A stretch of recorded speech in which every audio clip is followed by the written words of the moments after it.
Namaste and good afternoon, everybody. I have a picture of Neem Karoli Baba up on my screen, and I was asked to do a reading about him. So let's see what happens. Okay, the pendulum is getting very heavy coming up to this picture in a good way. What it feels like with him is that this Baba is heavy with knowledge. And okay, I can see that there were devotees around him that basked in his light. And within himself, he didn't see them as being different than his own soul.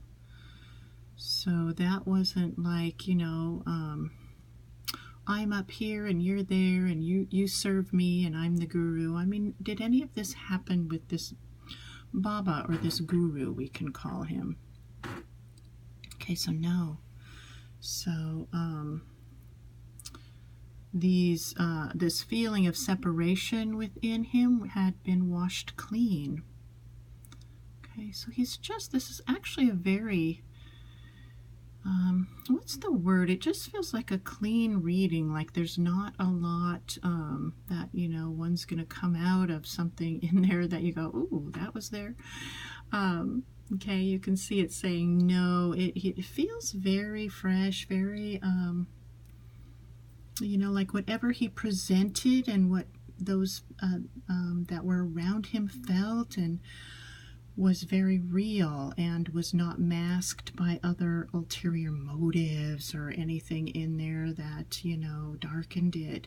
It was very much, he was really what he was, what others felt him to be, very much. You could see it getting bigger and heavier. So this Maharishi, or this Baba Bhagavan, is known for many wonders, miracles that happened around him and that are still happening that his devotees can feel. Okay, so that's getting a bit smaller, but it is showing, yes, it is. It's still there for them since they have this connection to him. And Hanuman, he was devoted to that deity, this guru.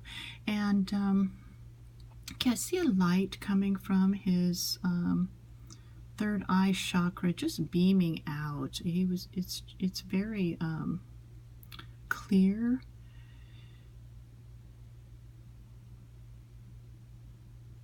Okay, so there's some incidents that occurred with him with the train and getting it to, started when he got on it and things. So, there's certain things that have been written about him that are there, but with this guru, he was a master. He was a master of energies, and he didn't sit there and speak a lot about it. Okay, he didn't do that really with his touch, with his just being present, with his laughter, with his joking. This is how many felt his energy. Just by that, there wasn't anything really, so grandiose, although his teachings, and when he did speak, were quite lovely. They were about pure love and being quiet and, really in that way. But there just wasn't anything, that you could say so huge with, a word that he strung together right or something. It was just him. It was him and his presence, his energy. And this was good enough. This was really, it's simple, and yet it's within the absolute. It's just, got those paradoxes in it as well. It's the whole thing with this guru, and in a very balanced way, in an ethical way. Nothing again that one could say is has overshadowed that.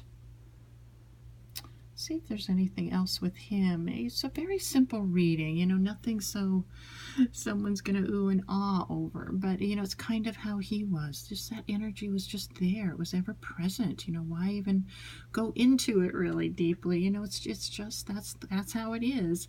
And his passing was very smooth and quiet, really. Okay, and he's still worshipped.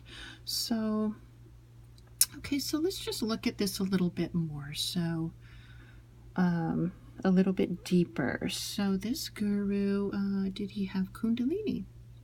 Okay, yes, and it's very light. It's like he had conquered it. So there was nothing heavy in there. It was light. It was in balance. It was fluid.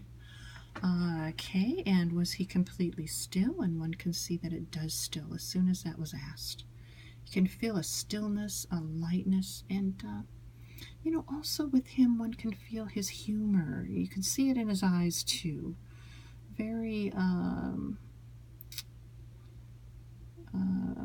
oh boy, what's the word? You know, you can feel that there's that groundedness, and yet there's that airiness, too. It's like he's got the whole thing, and yet it's completely balanced. Okay, there's a bit of a buffer around him as the pendulum goes around, and, okay.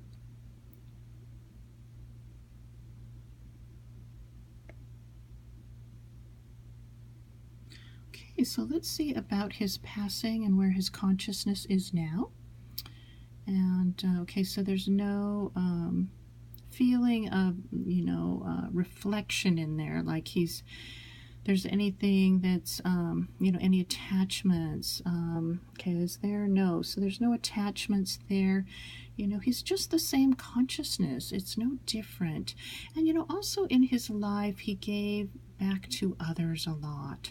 And he was one that was very humble. So he wasn't like out there, look at me, a big showman. Okay, this brings up, this is a big, blessing that he brought, really, that he kept him, you know, the way he dressed, his surroundings simple. You know, people built ashrams in his name and things, but he just stayed very, you know, liking just, you know, a couple little things about, and, you know, sleeping on the floor or whatever, and not making a big name or a big, you know, thing of himself, which, you know, says a lot about him, really. And those that came around him, you know, they just, it was part, he was just there and it happened. It wasn't like he was, you know, go out and do this and I'm this and all that. He didn't put that on himself. So it was quite a, you know, I see him walking on in India, and he does have devotees following him. There are some that are well known that are devotees of his. They really felt his energy. Okay, they felt it. They gravitated to it. And, you know, he just became a part of that so easily, you know, just really so on, you know, no sense of him being, you know, like I'm so much better than anything else. So, you know, they just, they loved him dearly, and he's still dearly, dearly loved. You can feel it. You can feel the flowers around him, the devotion that's still there that others have. You know, they just feel him like, you know, a great blessing in their life. And this is really what he was when he came here. He really was, and he's continuing with this energy to branch out. And you know, again, those that really loved him so much can feel him still present. And he is there. Let's see, he's still giving miracles and taking care of his devotees. Interestingly enough, it's saying no in, okay, and then there's a yes. And you know, it's really more like, okay, it's not like him, you know, it's more like grace, you know, the grace of all. Since they had that connection. I mean, it's not like, you know, a persona or anything. Is this what that meant? Okay, so yeah, or no, so it isn't what it meant. Okay, see, these are why these pendulum readings are good. So let's go deeper into that. So in terms of him still connecting with his devotees, is this the way it is? Yes. and then it wants to go to no. So let's see if we can explore that a little bit more. Is that worthwhile to do? So it is saying yes.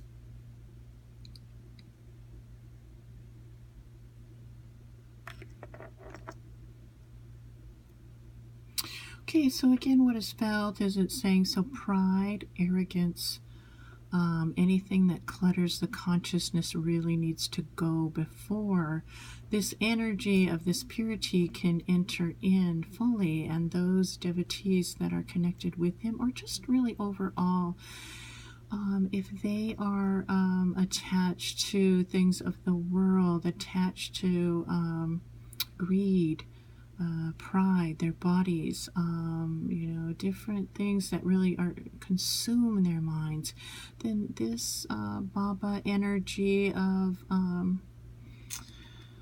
this guru cannot penetrate, even if one is feeling, you know, they even have a picture up or a flower. I mean, you know, one has to really declutter, open up the heart, surrender, and feel it. Okay, so that's what this low meant. So if the mind is going low into things that are not beneficial, okay, so let's see if this is right. So it is saying yes. So if one is fully open, has cleared the way, and all these things, then this energy can come in more. I mean, this is true, you know, if something is more porous, if something is more open, then energy or light can, you know, get in there, or whatever is coming in can be soaked in. Okay, so let's see what else might come here.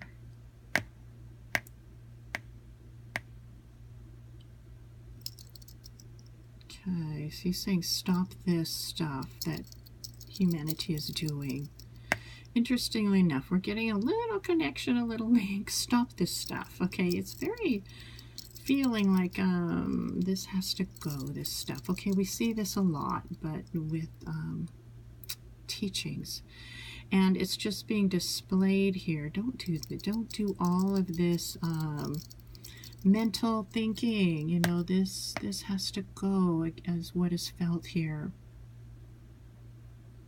Know yourself, know your true self, be yourself, without this other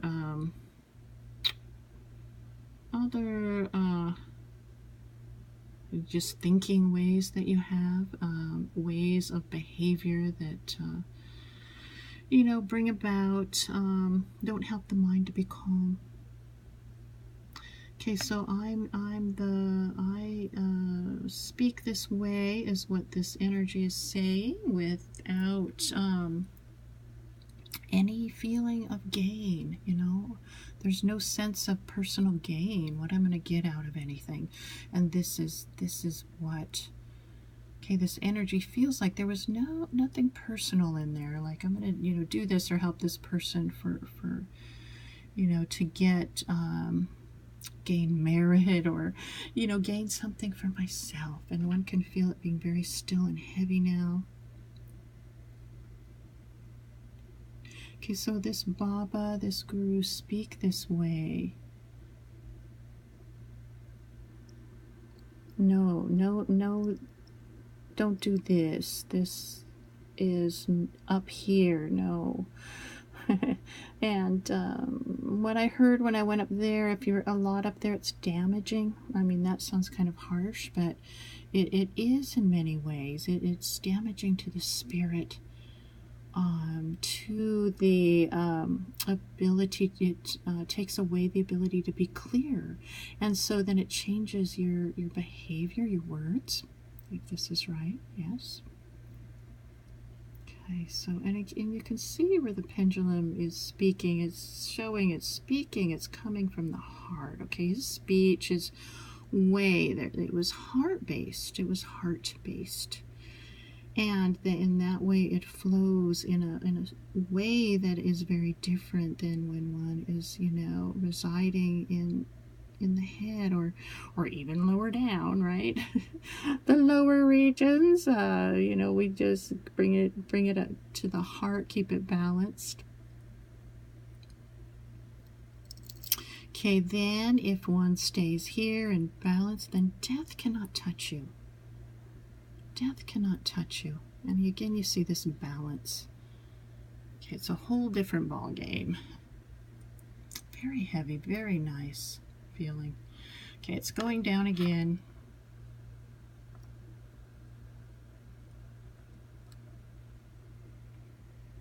Anything else? Okay, so it's just a nice heavy, like, you know, it's just heavy with wisdom. It's heavy with beauty, pure love, you know, all of it is here. Okay, well, I hope this was enjoyable, and thank you for asking. Have a great afternoon. Namaste. Bye-bye now.